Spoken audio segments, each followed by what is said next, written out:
He gets into his music. I pulled a AJ. I put it up on my phone. Uh, Simply because we went to the wire tonight trying to get things done at home. Diane was cleaning up my mess after we were processing some deer and stuff, and um,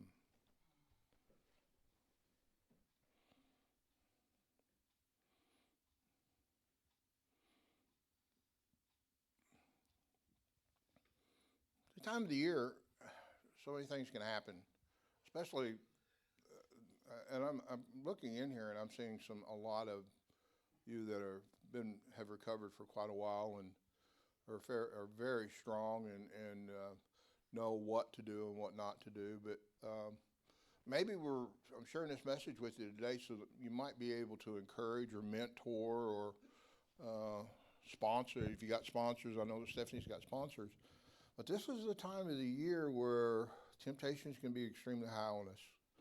It really is. And there's so many different ways that it happens. You can go to a family dinner and there be something, alcohol right in your face or a Christmas party at work or something like that. And um, so many different things that happens this time of year that I know was, I don't want to say it was a trigger, but it was almost like in my life, it was before I woke up, it was, well, you got drunk every Christmas, or something like that. And whether the family was there or not, it was just part of the part of the thing. If you gathered up as a family, there were some things going on. And with my family, it was drinking, but I know that some of you probably may have been more than that. So it just kind of brought back some old memories to me. We had our Christmas dinner, I'm sorry, Thanksgiving dinner, and um, the opportunity for alcohol was right there, and I just let them know how I felt. No, and then look, I'm not that person no more.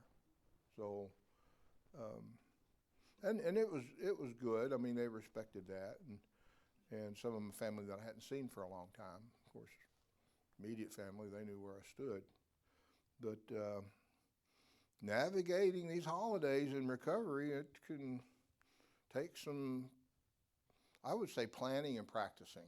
Okay, I think that we have an opportunity not just for ourselves, but those that we know out there that we may be trying to minister to right now, or they they don't know it, but we might be able to share something with them.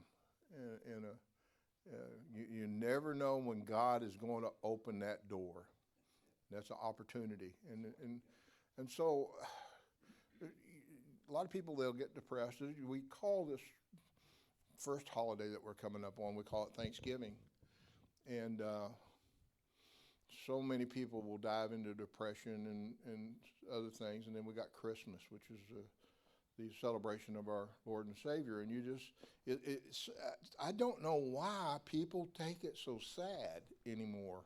It's like they struggle with something, or they can't get the right gift, or they don't have the money to do what they want to do, and they have a tendency to lose focus on what we're supposed to be truly celebrating, and then they will drink themselves into oblivion, or other things that are available to them. So, um, but there's practices that us as uh, that are sober, that are clean, and that we can teach others as well that may be struggling or trying to get clean. I mentioned earlier that I've seen in the last 2 weeks two that I had high hopes for stumble, and it it's gut wrenching for me. I mean, it's almost like it's personal for me, and yeah, I do. I hurt for them, and you pour a lot into them, and I may get a little self-centered, and then they have a tendency that this happens, and we pour a lot, Diane and I both, and then they stumble, and I almost take it personal, like, why'd you do that? I've been doing so much for you, but then I got to realize that it's not about me. I mean, it's not. But it's about, okay, they stumbled, they struggled. Maybe I wasn't asking the right questions, or maybe they weren't asking the right questions. And I think that's one of the things that we need to do is one of the greatest things that we can do, especially when we're at parties or say we're at the American Legion and all that opportunities right there in front of us to go good or bad. And, uh, but opening up a conversation with somebody. Let's just have a dialogue. Hey, you know what? I used to be a drunk. I used to be a drug addict, but you know what? I have fun now, and I don't do that stuff. Just share. Now I've got something greater inside of me than what I used to have, and without God, I couldn't have done this. Sharing the word with somebody, encouraging them. Not browbeating them, but just you're not going to attract. How's that goes? You're not going to attract flies with vinegar. You have to do it with honey. So, and that's true in the gospel, because I know when people would reach out to me, they would do it in a manner as like, you need to go to church and get yourself straightened up. You're just a mess, and you ain't nothing but drunk and rah, rah, rah, rah. And I didn't want to go to church. Well, I didn't want to know nothing about God. If that's how God's going to treat people. I'm better off right where I was. But when somebody earnestly came to me and wanted to have a relationship and say, hey, man, I know you're struggling, but that's okay. We'll help you through it. That changed my whole perspective on what it meant to be a Christian. And that people was willing to go through it with me. And not only that, but go through it with my wife. And so there was support there. And mentor and show me that I can have fun and I don't have to drink. That's how we need to be reaching people right now. We really do. And I know everybody here has an opportunity. Stephanie's talking to the girls. Ed, you're down at the American Legion. Jan, you're always home, so never mind. So, I mean, or the dollar store. So, Justice, you're getting ready to go to Job Corps. I mean, all of you have an opportunity. No matter, I mean, Larry, even if you're stuck in your little home, you're at work most of the time. And even talking to someone like yeah, yeah. So even talking to our little buddy like we did today and encouraging to him, um, you know what I'm talking about. You and I both talked to our little buddy today. Huh? No, talking to Nate. We both talked to our little buddy today and encouraged him. I don't want to say his name on.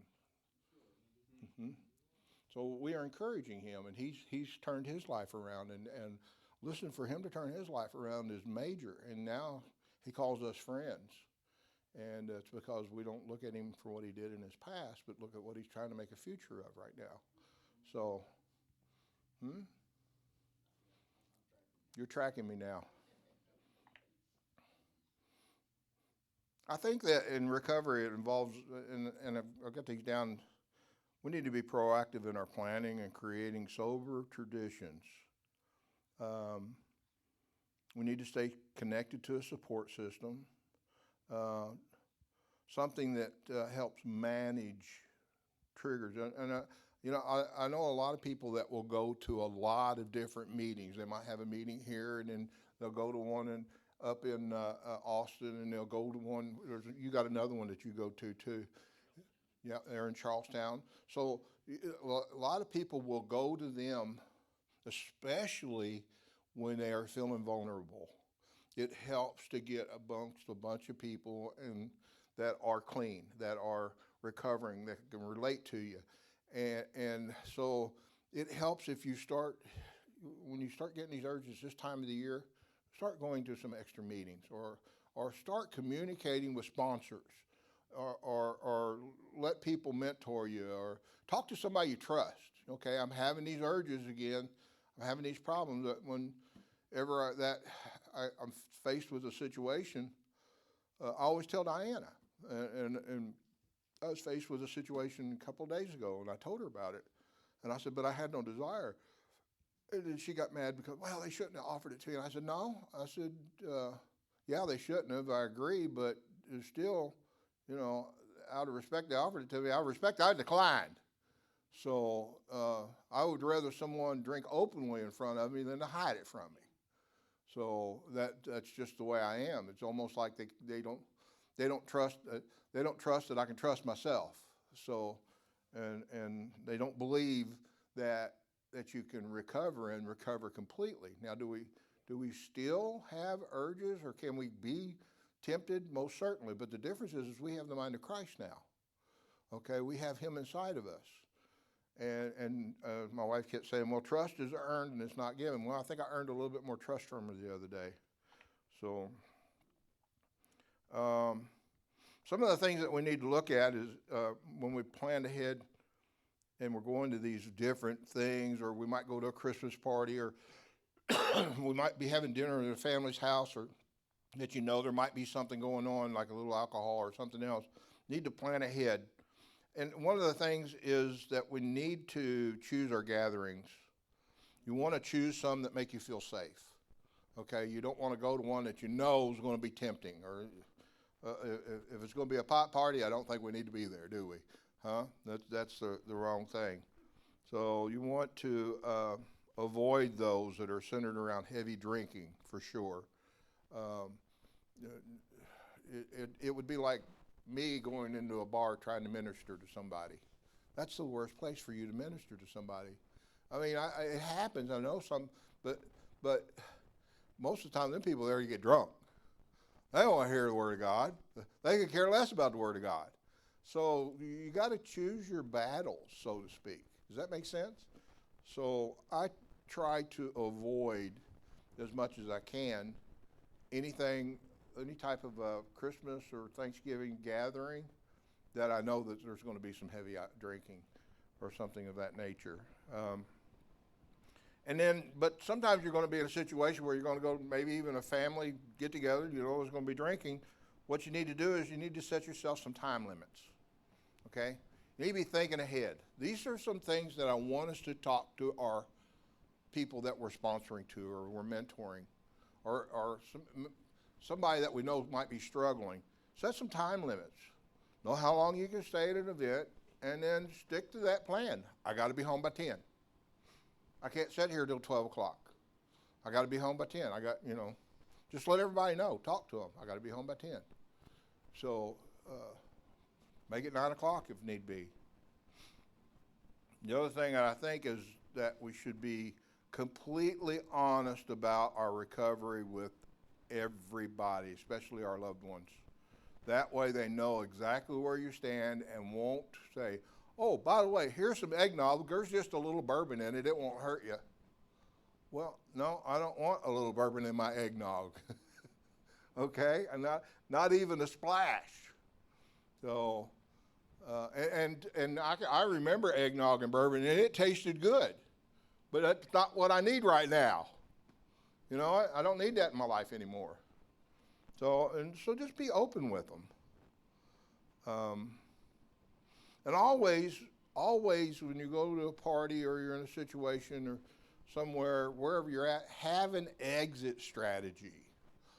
Always, if you know there's going to be something going on, if you know there's going to be some drinking, have an exit strategy. In other words, make sure you got your own ride so you can leave when you want to. Make sure you're not boxed in. And I think you've heard that in recovery meetings before, haven't you? Call yourself. Something. Have an alarm go off. Whoops. Got to go. So have an exit strategy. Teach these things to the people that you're mentoring. Talk to them about things like this. They need to know these things because they may not be as strong as you are right now. Okay? So they need to hear these things. You're mentoring this, especially those that are, they're not even trying to recover, but they're thinking about it. Here's the things that you need to try, that you got to watch. This is a bad time of the year for most people. It should be one of the most celebrated times of the year. We should be eating, when I say partying, dancing, listening to music, popping balloons, not partying with the wrong things. Loving one another, having fun, talking to one another, giving gifts. Did I tell you all I take all gifts?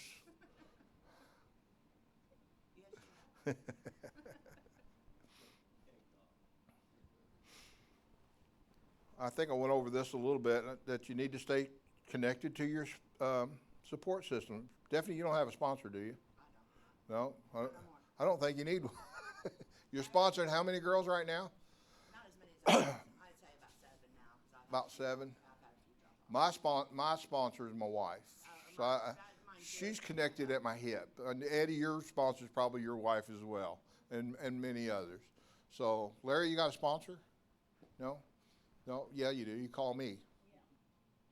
Anytime. It's another thing. Just make sure you got your list of support system. Jesus is your sponsor, but that doesn't mean you can't reach out to me whenever you need something. You might call me and say, "Oh, by the way, I know somebody that's struggling. Can you help them?" That's what I'm saying. You might call me and say, "Hey, I know somebody that's struggling." So that's stay connected to one another, especially in this time of the year.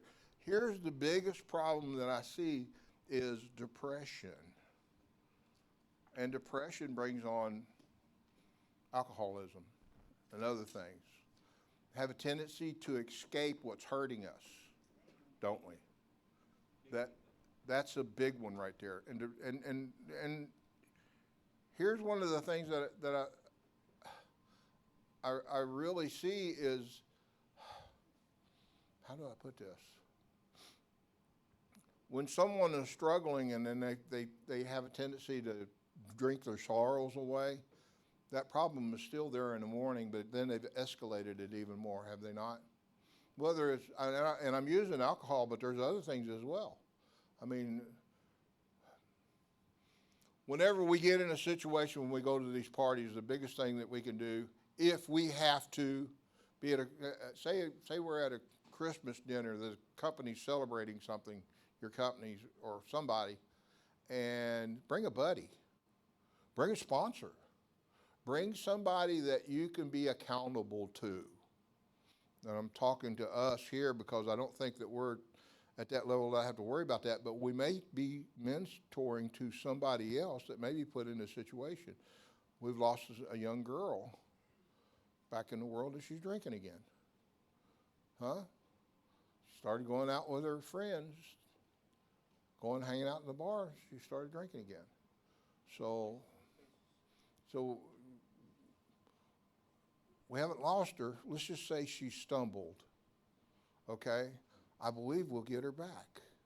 I believe she'll come back to the Lord. I believe that she'll be a part of this group and start teaching and mentoring and sponsoring somebody someday. So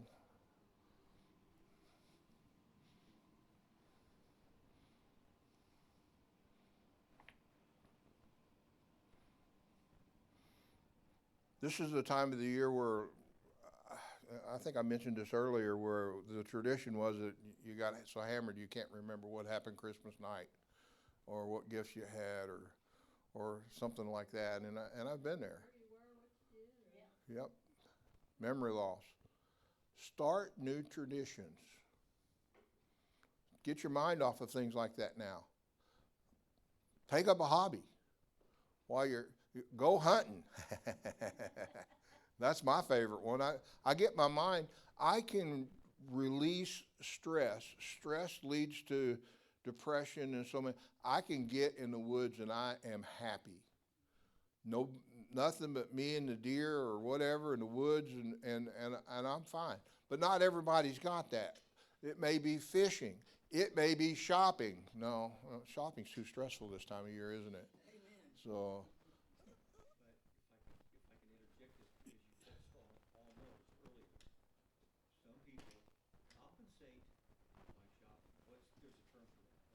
Excessive compulsive, compensate.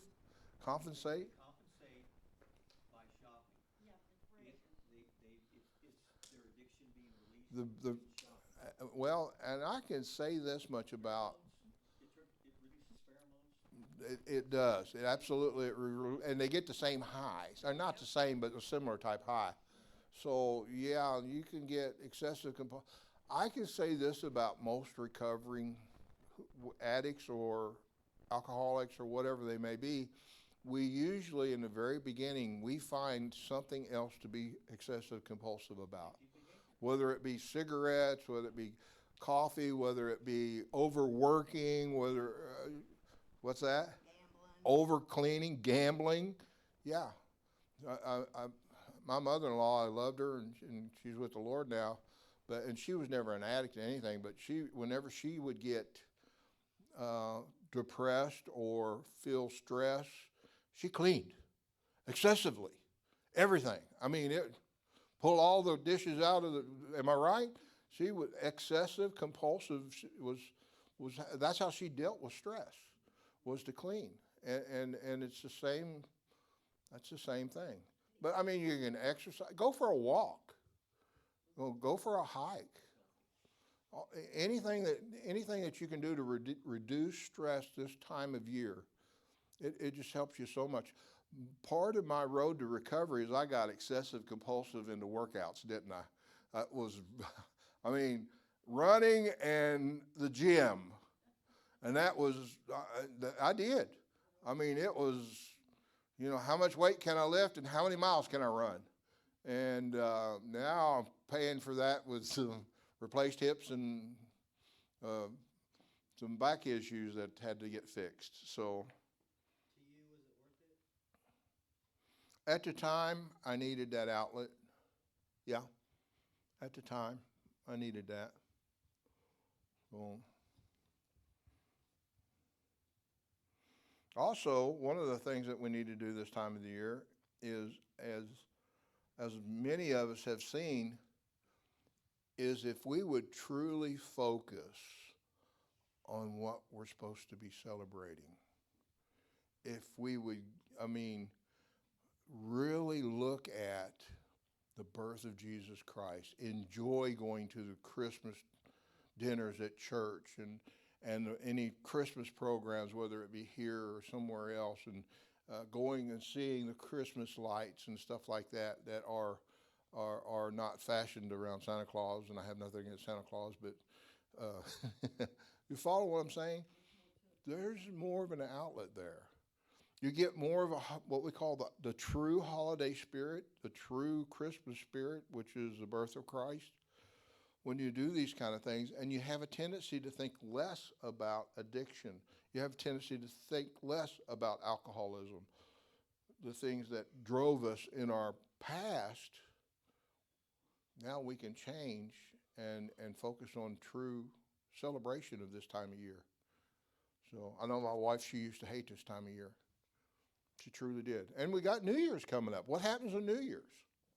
It's party time. Celebrate. Parties everywhere. Break open the champagne and or wine or whatever. And I'll be honest with you, don't fool yourself and go get none of that non-alcoholic stuff. I'm serious. You can get that. It messes. You can drink non-alcoholic wine and think you're doing all right, and the next thing you know, you're wanting real wine. Don't fool yourself. And they used to bring us near beer. I was never a beer drinker. Near beer. You see guys sitting in the bar drinking near beer, and the next thing you know, they'd be buying real beer. Huh? So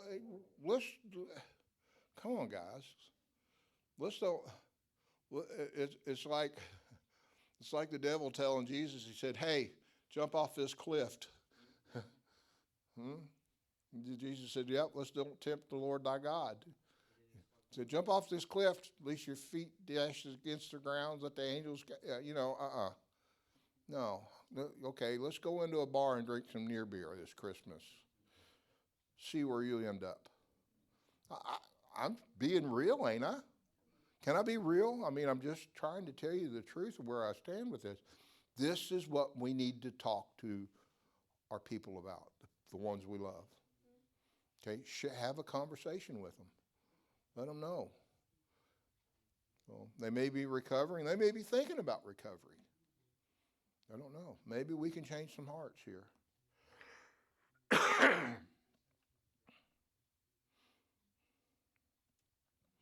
One of the things that we got to watch too, this is a bad one. Me and my wife and we do this every time this time of year, we're talking about reducing stress, are we not? The stress is one of the triggers that really used to get me, and I would drink to release stress, and then it didn't help at all.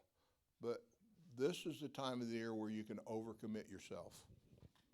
You got to go to this Christmas party, and you got to make this family happy, and especially Thanksgiving, you got to go to 3 different Thanksgiving dinners, or this one's going to be mad, so here you are trying to get one in at 2, one in at 3, and one in at 5, and then by the time you get to the last one, you can't hardly even pick up a drumstick, okay? It's okay to say no. Ain't it? No. I'm sorry, I can't make it. I can't do them all. It's too stressful. Or you get one booked right after the other, and this is, and Diane and I go through this a lot. It's okay to say no. We're talking about reducing stress on ourselves so that we can mentor, be the sponsors that we need to be the leaders in this recovery that we need to be. Okay? So let's don't put ourselves through unnecessary stress. Now, and granted, in saying that, somebody comes up to you and says, hey, brother, I need you to go with me because I'm going somewhere, I'm going to the family, and there's going to be a lot of drinking there. Can you go with me?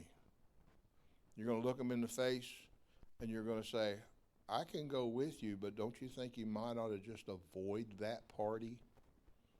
Because if they don't have enough respect for you, that they're going to just openly get hammered knowing you're recovering, that's where you share information with them, let them know where you stand. Those are the things that we need to safeguard this time of year. AJ would be so proud of me, I'm using my phone. And one of the last things I want to touch is acknowledge feelings. This is the time of the year where, there's going to be loved ones that we lost. We've lost them prior. This is the time of the year when that comes to mind. Well, they can't spend Christmas with me now. I lost my dad in November, right before Thanksgiving. 4 days. See, those kind of things will trigger us. It's a grieving response. That causes stress. It causes loneliness. It causes all kinds. What did that one minister say? He said it was okay to grieve, but don't let grief hold us down. Don't be a slave to grief. What did he say? He said something of that nature. It's okay to grieve, but don't let grieving be a bond to you. Let it overtake you. And saying that, yeah, it's okay to grieve. And this, my biggest grief is when I'm in a tree stand and I'm hunting and I think about, oh man, me and Dad used to do this all the time, or I go fishing and I catch a big bass and I remember, oh my gosh, we caught 4 or 5 bass. But those should be good memories and not ones that's triggering grief. Does that make sense? Remember those good things. Reduce the stress, because I think AJ said this many times. I've heard Kayla say it many times, because stress was one of the biggest reasons why most of us slipped into addiction.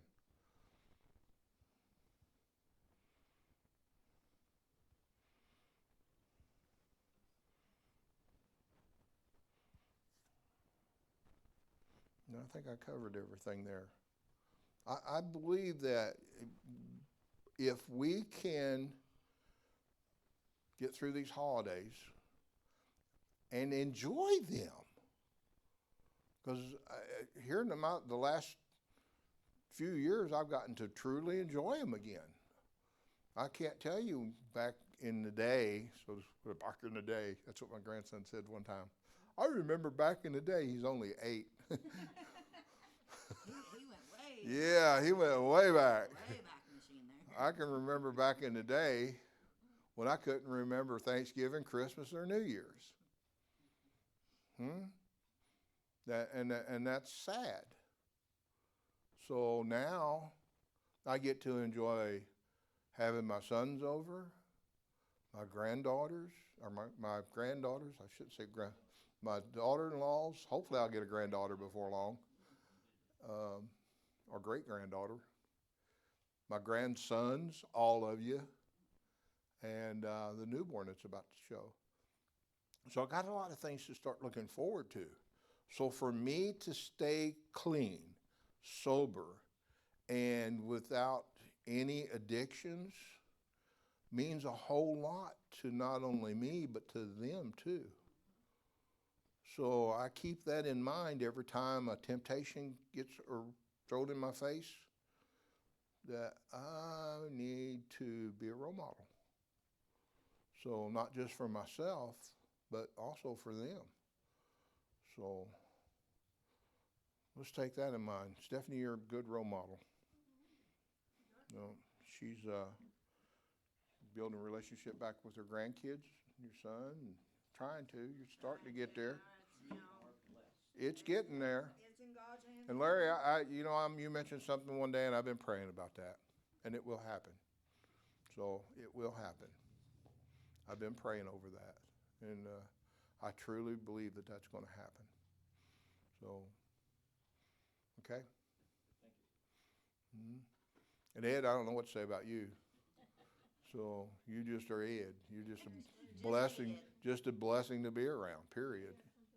So Yeah, I just want to add one to the list. okay. I think we should be aware while we're, I mean, Go ahead. we're to go about doing good. Okay, that's Matthew 10:1. Okay, He's sending us out with power to the family reunions and the Christmas dinners and all this. And so our mindset really ought to be to them, not for ourselves, but to them. Yeah, I'm gonna go have fun with family and everything, but with an eye to, do I see needs? What's the Holy Spirit saying? What do I see manifesting? This person's sad about something. And one of the things that I know that happens this time of year, doesn't affect me, but I love short weather. I love now. Y'all see me stand out there, just stare at the clouds. I hope you got clothes on. So, Got a bar of soap. yeah. A lot of people get depressed when the weather turns, and this time of year we have far more adverse weather We do. elements. Agreed. And a lot of people, it gets them down. It has to be triggering to them. It's an open door to depression for many people. Yeah, and you brought up a good point, and I was just thinking about something. Have most of you, one of the biggest problems in Alaska in the winter months Yes. is depression. Seattle, too. Yeah, I can see Seattle. And the depression brings on the alcoholism. And I forget how many native Alaskans that are, they just drink themselves silly all winter. Nothing else to do. They sit in there, find something else to do. So you're snowed in, it's cold. The whole atmosphere is, when it's gloomy, it will bring you down. And then there's another trigger that we need to watch, and we need to share that with other people. When it's gloomy like that, get out and do something. I mean, I don't like to get out when it's cold and muggy or nothing, but sometimes you got to put some mud boots on and get out there, and do something. So you're going to start hunting different? So I've got to where I don't need them. I've hunted in the rain. I don't particularly enjoy it, but if I don't have equipment with me, I don't mind walking in the rain. A poncho, something like that. Yeah. So there's this winter, I've got some projects that I'm hoping to get caught up on, so that would normally do in the summer. So I've got a busy winter because I can't wait till summer to get these projects done. I've got to get them because I got a major project going on back here. So I'm anticipating that I'm going to enjoy this winter. You won't have time for gloom. Don't have time for it, and that's a key point. That's a good point. Keep your mind occupied. If you keep your mind occupied on something, then you're not occupying it with something you shouldn't. Replace those negative thoughts. Hmm? Can you repeat that? Can I repeat that? If you keep your mind occupied with something that you should, you won't be occupying with your mind with something that you shouldn't. Like, where can I get my next fix? Or I think I'll go get this bottle of bourbon and suck the whole bottle down in a couple hours. Or It'll make me nice and warm. yeah, Hey, food binging is another one. Yeah. That just I don't want to talk about food binging. Yeah. Yeah, I think it was terrible. We had our Thanksgiving on Saturday at Mom's. Oh my lands, when we got done, there was no food left. And we were miserable when we got home. So yeah, it's a food binge. So we're getting ready to have Thanksgiving at my house. There'll be plenty of food there. And, which by the way, all of you are welcome to come except Justice. And I'll eat the house, the whole house. But yeah, I hear what you're saying. So, any other comments? Well, I look at you all and I see a core group here. Okay, I don't see recovering addicts. I see teachers and mentors here, and I want us to. I'm truly sad that we've lost some comers here. I'm saddened because of it, because I know that one young lady, we're gonna have to probably put a little extra time into her. The one young man that we seen tonight wouldn't even look at us out of shame. So we said hi and we went on. The other young man won't even talk to me now. And that's just because out of shame. And they should know that we love them anyway. Love him no matter what, okay? So you can ask Justice as many times as he's messed up, I still love him. So, and he's getting better. He is getting better. He's doing better. Yep. I'm not giving up on him yet. have made it. Not giving up. Amen?